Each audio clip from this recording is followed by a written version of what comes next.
this case nowadays, it's showing them behind the scenes of HighLevel. And, here I am about to lose my first client. And that is worth every penny to go out and reach out to them because you're helping them. So I was working as a bartender. But here's actually what I want. And these are some of the decisions that have sort of led me to where I am. It actually taught me to get into direct marketing. My guest today is David Bussell. He is the founder of agency Armory and Dead Eye Ads. He's basically a Swiss Army knife of marketing knowledge, snapshots, toolkits, and now helps the firearm agency with their marketing so they can hit a bullseye. And if you were looking for a guy in a suit to be talking about the specifics of funnels down to like a very formal level, it's not what you're going to get today. You're going to get a lot of personality and fun storytelling of what David has been able to accomplish in his business career, and especially with the help of HighLevel platforms. David, welcome to the show. Thanks for having me. It's an honor to be here. Yeah. So how did you get into this world? You said you started in website design? I did. So I actually, I guess like, my entrepreneur career started when I was still in college. So I was like 21 at the time. Nice. And I had, I guess like the first thing that kind of got me into it was I went to one of those like networking things. If you've ever done one of those, Okay, you went in person to like whatever conference you could find. Oh, okay, yeah. Like the opportunity meetings, my uncle had drugged me into one of those things, and it wasn't Amway though. You mean? Yeah, I think it actually was. It was. Yeah, okay. it was Amway, and I was standing outside of this conference center, and this guy pulls in. I'm like under the the overhang right in front of a hotel or whatever. Yeah. I'm standing outside there, and this guy pulls in, and he pulls in like this Maserati, just beautiful car, right? Okay. He gets out. He's dressed to the nines. Looks super cool. His wife gets out of the car. She's just smoking blonde, and goes on his arm. And I'm just thinking like, man, that dude, he's arrived, right? Yeah. And well, funny enough, that guy was actually the speaker at this event. Okay. And so he showed up big then. Yeah, he showed up big, and he had like the aura about him, And but what he was talking about was entrepreneurship, and with him, his whole speech was about how when you have money, you can like really do a lot of cool things. Yeah. When you want to teach your kids Spanish, you can literally go to Spain and give the best education on the planet, right? And when your car breaks down, you can have 2 or 3, right? And so at the time, I'm this broke college kid, but that message that he had was just so impactful. I was like, yeah, that's the guy I want to be, And what was cool was like everybody was all about the opportunity, but I was like looking at him because this guy's writing all their checks. And I was like, that's him. And that's he was talking about something bigger than just buying groceries from your friend through Amway. Right. Exactly. And, it was one of those like pivotal impact moments that you have. And, I didn't start my entrepreneurship career at that moment. I didn't really do the opportunity or whatever, but that's really what kind of led me into, I want to go start a business. I want to do something cool with my life, Yeah. Yeah. Same thing. Early on, I had the bug. I thought, I can't. And I tried. I even tried after college to get the full-time job. And I thought, I'm just limited. I'm capped and everything. So what did you graduate with? So I didn't actually. Okay. Twist to the story. All right. I dropped out. And funny enough, I had 1 semester left. It was the Amway meeting, the reason why you were like, that's it. No, I'm out. It was not that. But so I was working as a bartender for this guy in Lexington. His name was Dale. And he owned this, like, it was called like Atomic Cafe or something, I think it was. Okay, shout out to Dale if you're listening. Yeah, no. You don't like Dale. Never mind. But, Dale, turn it off. Yeah, so, but I would go and I would like serve and bartend at this place. Okay. And, you'd have these long periods of time where there was nothing to do, right? You're on break and you couldn't really go anywhere. And sure. So I would bring like business books with me because that guy like inspired me to start a business. Nice. And I would sit there and read them. And I remember there's this one day that Dale was he didn't like me at all. And he was just a jerk, right? Okay. And one day he came up to me and I'm sitting there on break reading this book about how to start a business. And he literally pulls it out of my hands and he's like, you a business owner?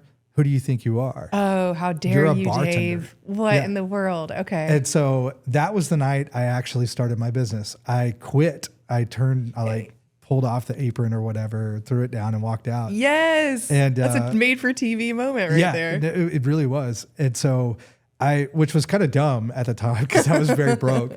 I had literally like $150 in my bank account and a laptop. And it was funny because I didn't have any idea of what I was going to do. In college, I had taken some classes on marketing and PR. And so I liked that, and so I was like, all right, well, I'm going to do something with this. So I ended up finding out from a friend how to incorporate, and I paid $50 for that, made some brochures for a marketing company that didn't really exist, but was, I was like, I'm going to start this. Your first business was a marketing company, and a friend of yours was giving you free legal advice. Yeah, she was like a real estate person too. Nice. And so I called my buddy up because she was literally the only entrepreneur I knew. Yeah. And she was like, well, you got to like start an LLC and you got to, do something like that. Okay. So you did that. So what did you do next? How did you get your first client? So my first client was a nightclub. It was this little college bar over in Lexington, Kentucky. And it was funny because my roommate at the time, she worked as a manager there, and she convinced that guy to meet with me. And I'm pretty sure he literally just took pity on me at that point because he bought a website from me. That was my very first client. I made $1,000 in one day, and I was like, oh my gosh, this is like the most money ever. Huge. And I remember going out to my little Camry that I was driving at the time and just like walking out all cool. And then as soon as I got in the car, I'm just like, yes, like so excited that I'd actually made money from nothing. And that's so cool. You got a formal meeting with a nightclub owner, arranged through a friend. I was picturing you, I don't know, for some reason, like ordering beers at the bar and trying to convince this guy for a website, but you set it up legit and you knew he needed a website and you sold it. Did you know how to build it before you sold it? Absolutely not. Yeah, that's it. That was the funny part about it was that, I had not designed a website before, but I had, when I tell you, like I had nothing, I literally had a laptop, Mac computer, and that was it. That was my entire agency at the time. Yeah. And there was a program on that computer called HighLevel. I don't know if your designers here have ever seen that, but it's the most basic builder ever. And I built their entire website on this HighLevel program. I love that. Resourceful. It was what you had on your computer at the time. Yeah. And then, quickly got into WordPress and figuring all that stuff out. And, but yeah, the first website I ever built was one that I didn't know how to build and was built with HighLevel. Right? You said that moment when you've collected payment on something that you'll figure out how to do, but you don't actually know how to do yet. Even 12 years later, I'm telling people all the time, every week, get paid to learn it. Get paid to learn it. Yeah. But talk about that feeling, because that feeling for a moment is like, oh God, what did I do? What did I sell? I took his money. What do I do? Yeah. Well, and two, like, when I went to school, I took classes on marketing and advertising. And, at that first client, I tried to apply what I had learned. Like, here's a SWOT analysis and, all these things that they tell you to do in college. And the theory of it. Yeah. The funny thing was none of it worked. Right. It was terrible. Yeah. And that's the thing. It's like you're trying to create something and you've been paid for it and the pressure's on. And, here I am about to lose my first client because I don't know what I'm doing. Right. And funny enough, I actually discovered a really cool thing from that experience. It actually taught me to get into direct marketing. Okay. This nightclub was struggling. Right.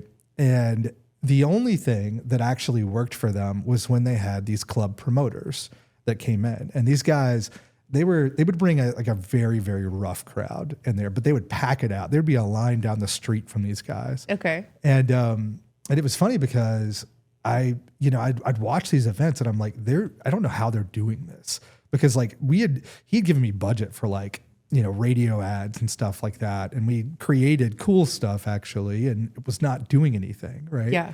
And, so I went up to them one night and I was just like, you know what, I'm going to figure out what they're doing. And so I cornered them at the bar and I was like, here's the deal.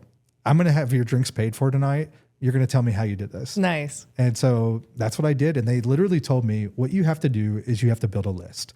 And they had the audience, right? They had the cell phone numbers of people. This is before like texting, Right. you know, programs like HighLevel. They literally did it manually. But they had like thousands of numbers from people that they would just meet out on the town. And they would hand built this list of email addresses, phone numbers, actual physical addresses. Wow. And they just had this audience, and they would fire out messages and people would show. And so that taught me, okay, you got to go and build an audience. And if you can have the cell phone numbers, the email addresses of people, you can actually make things happen. And so that was like the moment that I was like, okay, instead of branding, instead of like that type of thing, you got to build an audience. You have to have the contact info. That's and yeah, that's what did it. And so from that point on, I was like, all right, well, I need to actually learn how to do this like at scale, because obviously me going out networking with people manually is not going to work for clients.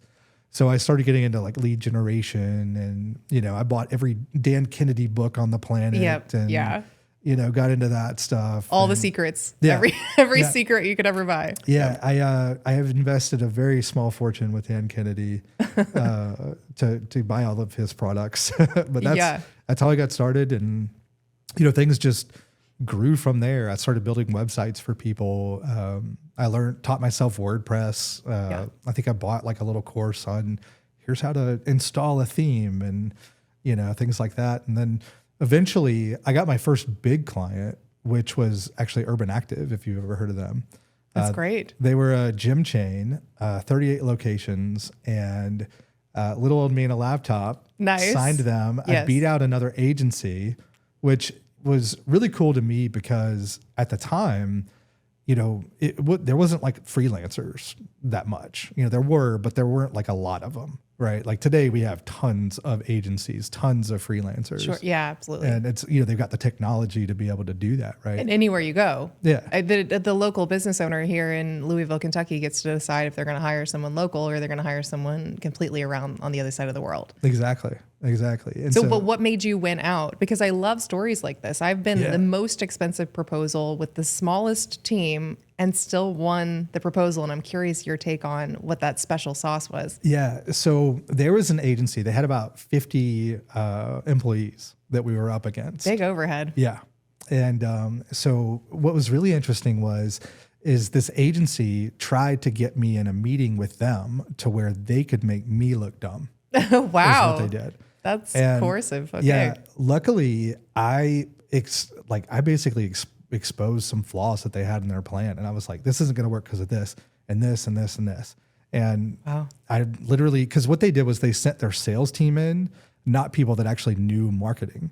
And so I had spent a fortune on education to learn all this stuff. And so I could run circles around them. Yeah. And so literally went into this meeting with them, and they're trying to like, you know, hype up the big agency and this, that, and the other. And they're recommending that they do this over here, and that wasn't going to work. And so I pitched something totally different and kind of beat them out on that. And I ended up starting to do their follow-up marketing. I built their entire follow-up for when people, when their memberships expired. Yeah.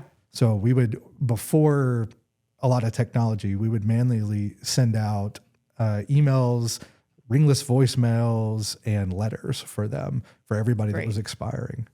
So. Wow. Okay. So for the person watching the show or listening to the show, what's a big takeout away for them? Because I think oftentimes when you're in that multiple proposal scenario, or even on that initial call, I find myself asking the potential prospect of, are you interviewing other agencies? Mm-hmm. You know, what's your little bit of advice to somebody applying in that scenario and how they can get that edge up?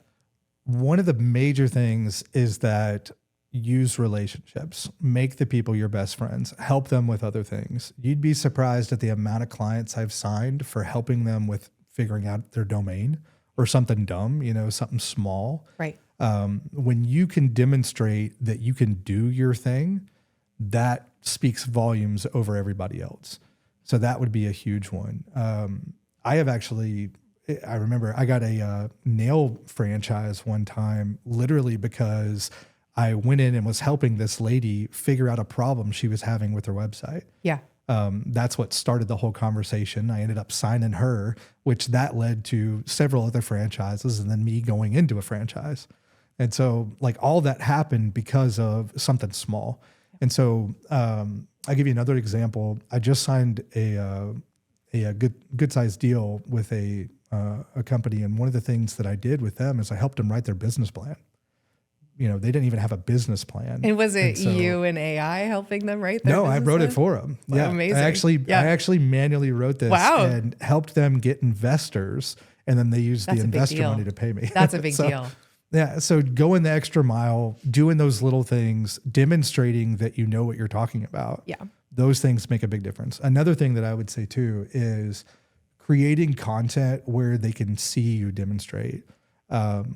You know, education. I think you talk about this, social selling, you know, social proof, even, you know, when you have testimonials, when you have those types of things where you can demonstrate that you know what you're talking about, that makes a big difference. 100%. And often I find myself doing it and then encouraging other people to do it on the front end before you get the client, and not necessarily just relying on them to see your social media, actually sending them a video and showing them behind the scenes of, in this case nowadays, it's showing them behind the scenes of HighLevel and showing them either how we set it up for another client or just a demo account of what's possible for them if they get the right tools in place. So, but let's talk about that. Let's talk about the evolution of, man, I remember those days with WordPress, and I remember some really ugly nights of being on the phone at 2 a.m. with GoDaddy support, trying to, you know, get the next thing fixed so that the plugin and the theme file and the builder file and then whatever else you installed on top of this crazy hodgepodge of a website would actually work. Oh yeah. And it was like one little thing. And speaking of a client that I got, I also solved one of their problems with that. They had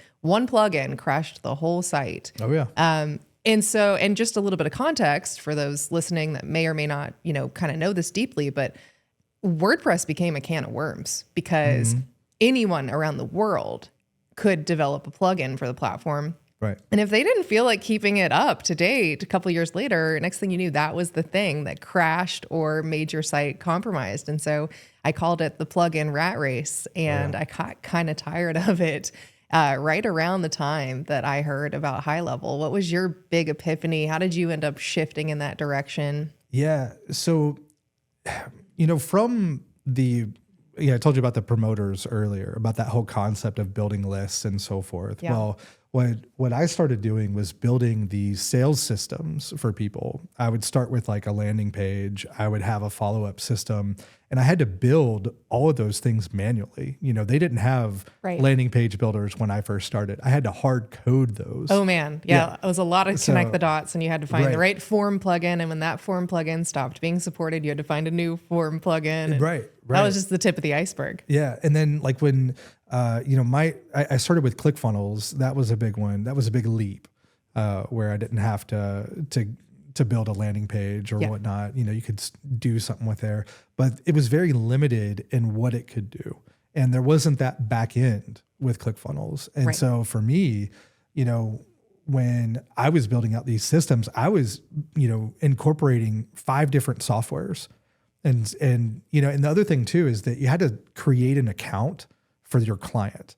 And so it's like, you know, if you wanted to give them access to the back end, you had to like sign them up for the service. And then of course it's theirs and you can't control it and things like that. So they're also incredibly confused. And then they ask you and email you all the time of which place do I log in for what? Yeah.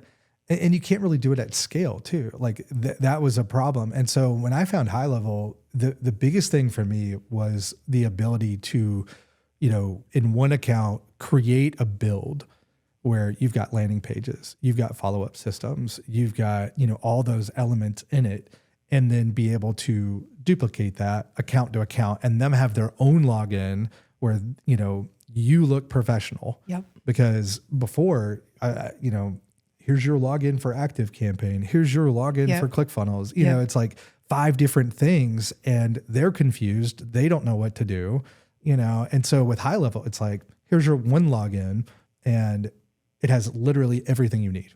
Yeah. Yeah. That was a big moment for me. It's a big moment. It's a big moment all the time for me too. Yeah. And I think that especially when I talk to other website designers, you know, they're so afraid to approach a business that has a website in place Right. If it's 4 or 5 years old, if it's 6 years old, if it's 10 years old, they are hodgepodging the back end or they don't have a back end at all. Right. And that is worth every penny to go out and reach out to them because you're helping them. And one of our latest clients had Kajabi and Pocket Suites and Acuity. And we just kept pulling back the layers of how many places they had to go figure things out. And that's how, when I became a customer of their business, they wrote my name and email down on a Post-it note when I first showed up in the door after I had already paid an invoice, signed a contract, and scheduled. So that told me that they were so disjointed. And then that became a great opportunity for them because I mean, they're also saving money every single month. Right. And as a high-level reseller, you know, somebody who's able to white label the platform, we get to partake in the profitability of that for a tool they want anyway. Right. And I tell you too, like a lot of those tools were very limited. Like just to tell you how long I've been in the game, I was one of the first people that invested in Infusionsoft. If you've ever heard of that. I didn't realize there was an investment around. Well, not like investment, but like invested. Oh, you spent time. No, buying the software, not like investing in the company. I gotcha. Totally. But yeah, like I paid like 10 grand for that software when I first got started. Yep. And, you know, it basically did email, you know, is what it did. Like you could do some other little things, but HighLevel has the ability to make these really complex follow-up systems to where you can automatically fire out ringless voicemails or text messages or Facebook messages. And that concept of being able to, somebody comes in as a lead, now you can hit them with multiple media, multiple messaging. It creates this swarming offense. And I was doing that with my clients. Yeah. I was just doing it very poorly because it was all over the place. And still having to piece it together and still running into limitations. I actually had a similar... I got taken sideways by HubSpot, and I did not have the money at the time. I was very early on in my business. They had no business selling me the 10K package they sold me, and I still got into the platform and thought, when people say HighLevel's confusing, look at HubSpot about 10, 15 years ago. You'll see how confusing that was. It makes me laugh when they tell me this kind of stuff. I'm just like, you have no idea how good you have it. Yeah. You have no idea. But it's about that get paid to learn it. Right. Type of mentality that you show up with. And I think that's really powerful. So, a lot of my world and what I like to talk about is, the kismet, the fate, the destiny, the serendipity of our lives. Do you have some of those moments or some of those realizations where you thought, okay, I see this marketing world. I see the landscape of what I could create. I see what other people say is the pinnacle of something I should create. But here's actually what I want. And these are some of the decisions that have sort of led me to where I am. Like, do you have those moments? Yeah. I think when I started Agency Armory was one of them. I was starting with HighLevel and, doing things for local clients and so forth at the time. And, I built a tool that was like a support portal. And I just shared it. It was something I built for myself because I didn't like the solutions that were out there. And what was cool is that people were like, "Oh, I'm interested in this." And at that moment, I was like, I didn't even have a business for it, And they were just like, "I want to buy this." And so, 700 customers later, I'm like, "Awesome." Yeah. But I kind of had that moment with that was that I could build tools that would help other agency owners, and that made a big difference, I think. And that was right time, right, place with that one. Yeah. A lot of life is that timing. And then I think almost too, if I'm not, taking on too much of what you're saying, is that Zig Ziglar quote where it's like, you can have everything you want if you help other people get what they want. Yeah. And, that's really what you were doing. You ultimately saw the need. And actually, David, I purchased your, site skeleton. Yeah. You always have the most interesting names. But I did, because that was at a time when there was a real need for that on the HighLevel website builder. And I used that to build a couple of client websites. Awesome. Well, I appreciate that. Yeah. But yeah, I mean, it just kind of spawned from that. It's like, build something that you could use yourself and then go from there. I think the other moment with that, one thing I learned with the automotive world, we used to do direct mail for automotive dealers. So all those like mailers you get in the mail for a car dealership.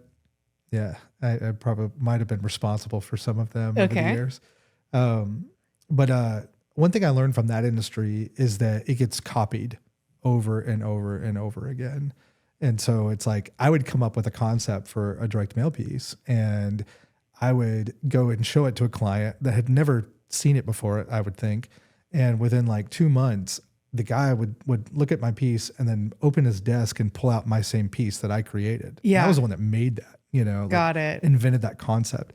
And so the thing was crazy about that is just how fast people would copy, And so Is that in every industry? I mean, is that in the digital marketing world? And I think in the digital world, it's very prevalent because it's so fast too to action. People have got the ability to create, and Yeah. so if you create something, they can see it and clone it. There's and cloning tools all the time Yeah. popping up. Just literally take this idea and make it your own. Exactly. And then with AI, it's going to be seconds, That's it. to where that's possible. But what I discovered with that moment was that you have to constantly be creating and constantly be evolving.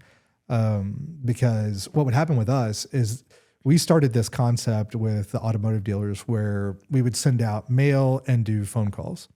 And for years that, was great. Nobody else did that. And so, we didn't have much competition. Well, then that got copied, right? Yeah. They started copying the letters. So they started copying things like that. And so what would happen is our revenue would go up and then all of a sudden start going down. And it was like it was a commodity at that point. Sure. So then we would have to introduce a new element.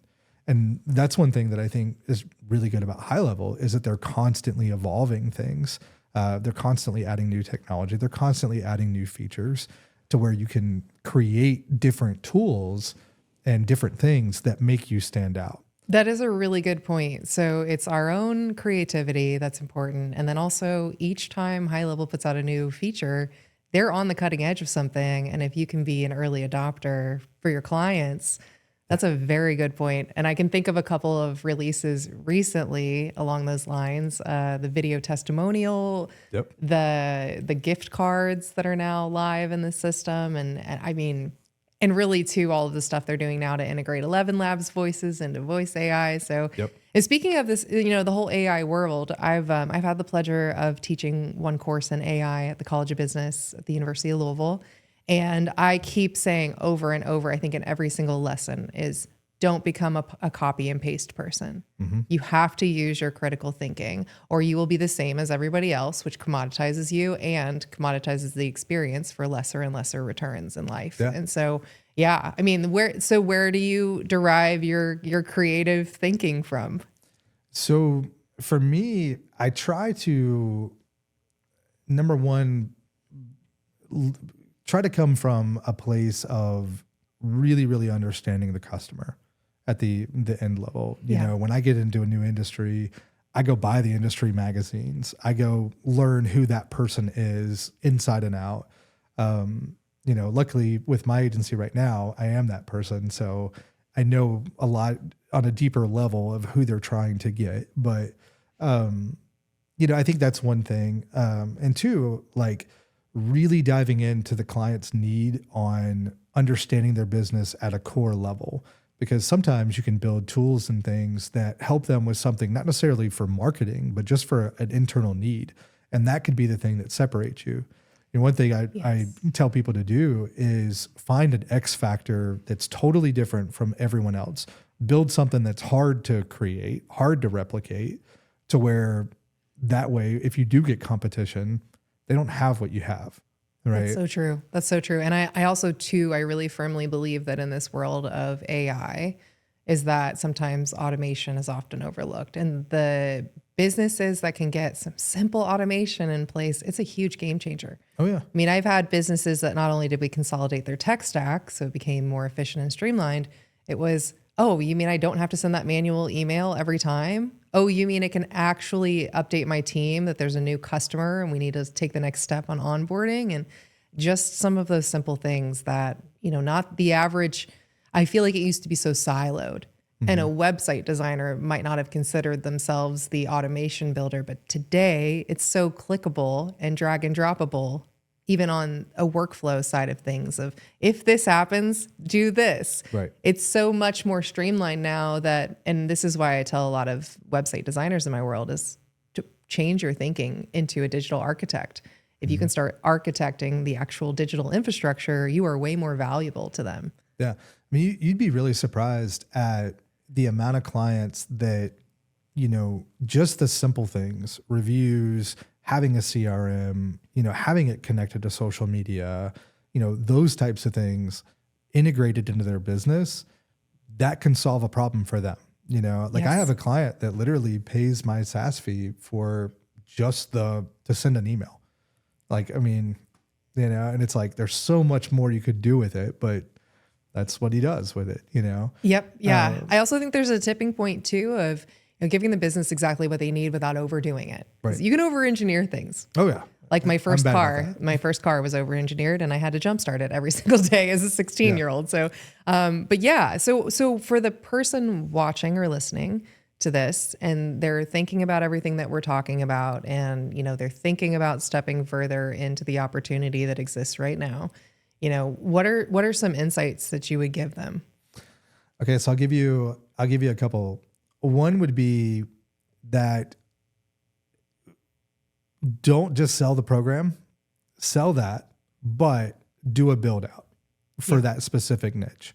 I think that when you go after a specific niche, you can really build something that's great, and it's repeatable as well. You can really scale that model, whereas if you just have a software, you become like everybody else. Right. And so when you have a build out that's specific to your niche, you can really take it far. So for example, with Deadeye, what we've done is I've built out a build that has like 30 different funnels. I have social media content for a year, that's like video, and it's really good stuff. It's not just quick, here's a quote of the month, it's like actual stuff that's for their specific niche that really resonates with the audience.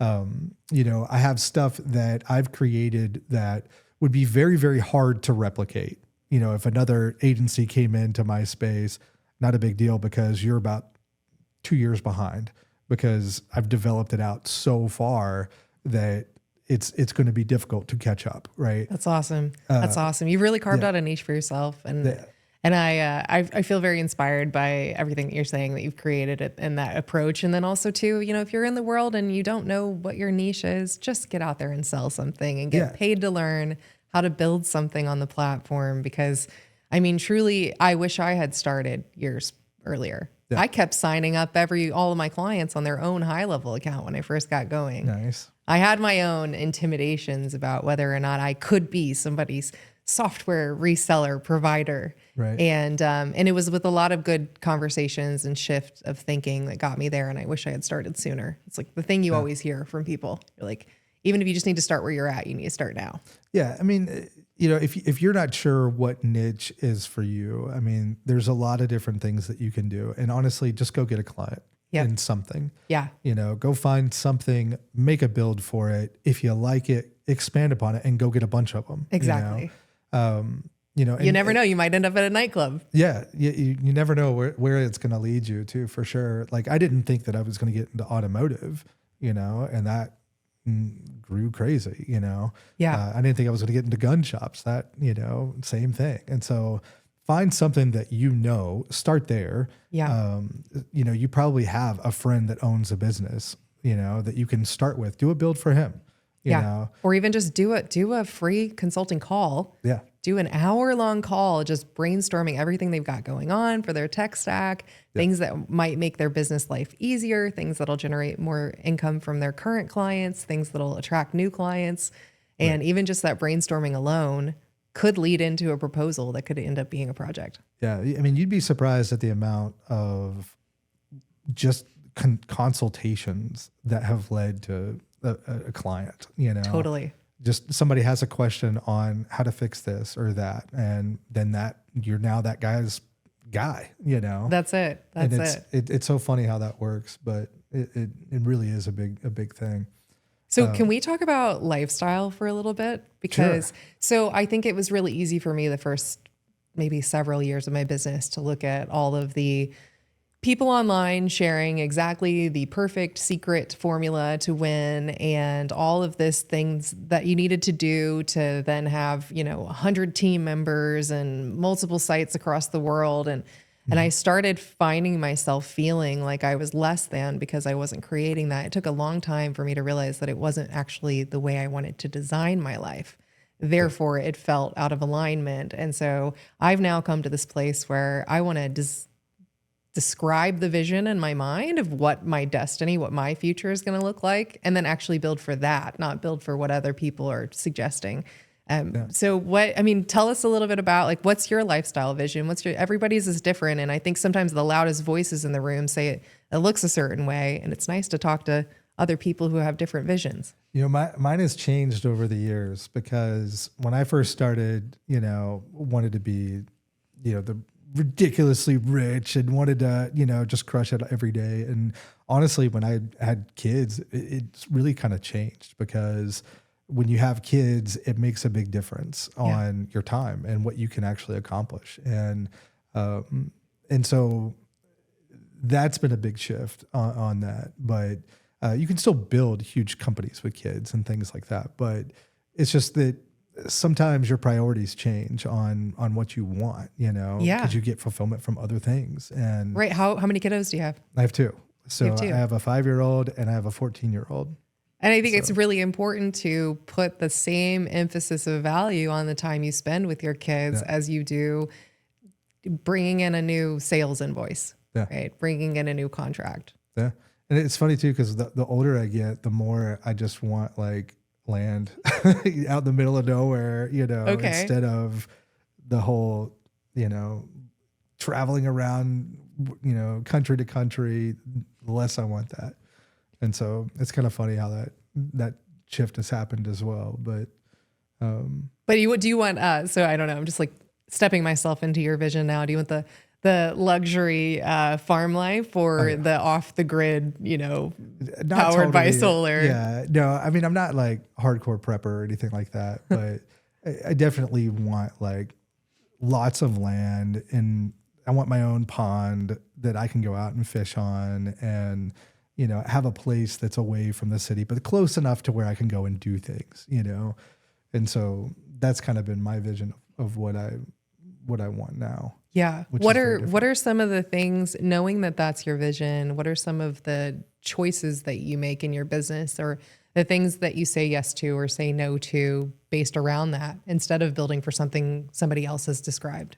Yeah, it's as much about saying no as it is to yes. Yeah, the power of no. Yeah, because oftentimes, and especially with what I do with Agency Armory, I get lots of people that come to me wanting to partner, wanting to, help me build this or help me do this. And it's like, for a while, I actually went down that road, creating some of those type things. And I had to kind of pull myself back and realize you can't do everything.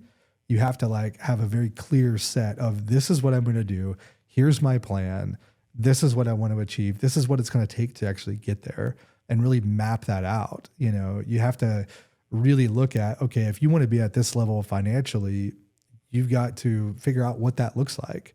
If you want to achieve $20,000 a month, that's this many clients. If you want to achieve $100,000 a month, that's this many clients. And if you can look at it like that, it's so much easier to actually build the system to get there. And I have multiple businesses, but it's like, in all honesty, you're almost better off totally focusing to where you can give all your time, all your energy to that one thing, and then have that clear vision to get there. Yeah. Well, we're so creative. We love having all our things. That's the problem. I'm very ADD in that, I love the build, which is the problem. And so I have to tell myself no.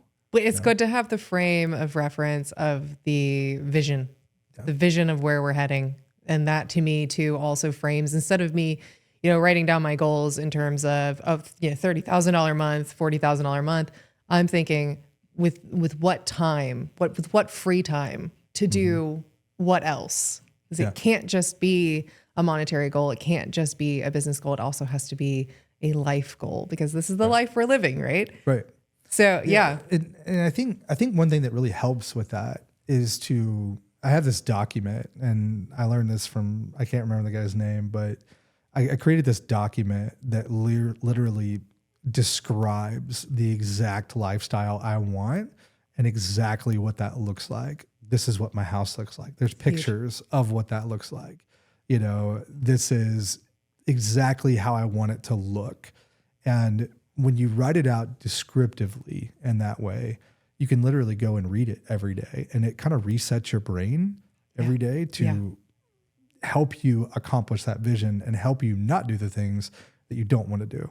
But it's this document that has it clearly written out. It's got like the inspirational quotes in it. It's got like, this is what that looks like. And, you know, and I think it really does make a big difference when you do that. I agree. I did something similar with Mind Valley called Life Book, and I wrote down my life vision. I think it was across 12 different categories. I've got like an actual book that I had written from start to finish. So yeah, highly recommend anyone listening to this, go ahead and do that, because you know, at the end of the day, your kismet or your destiny, if you want to say that it's predetermined and predestined, you can. But I really just believe that there's so many forks in the road, and all of the things that we say yes to or say no to inevitably form and shape our destiny, right? And not that that's some sort of far-fetched destination, but it's the journey overall. Like, what are we experiencing today? We said yes today to sit down to this. And so I want to ask kind of a reflective question to round us out here for those listening, watching and thinking this through to yourself is, you know, in your version of Kismet with your destiny and your vision that you're creating, and David, to you as well, is what's the next big thing that's going to get you on that path? Like, what's your next big thing in your mind that you're building? So I tell you, I've kind of had a shift with what I'm doing with some of this. And, you know, it actually started when I got divorced a little while ago. It kind of gave me a reset, because like when you get divorced, like income just plummets because you're totally not focused on all the things. Plus everything is brand new. Yeah, there's a lot of emotional and financial and everything's changing. And you get like all that. And then the world that you thought you created is not what's going to happen, right? Yeah, it's a big change. And so for me, I kind of went through this period of just depressed and dark, you know, like income's down, all of that, right? I think it's happened to almost every human that's walked the planet, whether it's divorce or it's something else big. So you were in this feeling, in this state of depression. Yeah. And kind of a weird thing happened. I started going to church, and I found God, and it's beautiful. Yeah. And from that, it's kind of changed me in a lot of ways on what I want and where I want to go and what I actually might do with it. Okay. And it's led down some weird roads on that. I started doing these like little huddles at my church where I'm like serving and all of that, and started having these little experiences with those. And it sort of led to, you know, maybe going into that route as well. Like, I don't know about preacher or anything, but like building an audience, like to create something with that. That's powerful. So with that sense of community in person where you can actually hug people and shake their hands and stuff, I feel like that is sometimes something that we get too drawn away from if we stay too much behind our laptop. So that is such an important component of life, and that's amazing. It almost sounds like your big thing right now is really listening to the next direction. Yeah. That's huge. That's amazing. Well, I'm so honored that we got a chance to catch up, have this conversation today about everything that you got going on. And do you want to tell people how they can get in touch with you if they were, you know, want your help with any of the marketing stuff, or if they're a potential client of yours? Yeah, absolutely. So you can find me over at agencyarmory.com. That we provide tools, resources, and training for, you know, people that use Go High Level. Also available for consulting and things like that to create those paths. But and then if you're in the firearms space, I'm your man. So that's at deadeyeads.com. Nice. Awesome. Thank you so much, David. Yeah, thanks for having me. I appreciate it.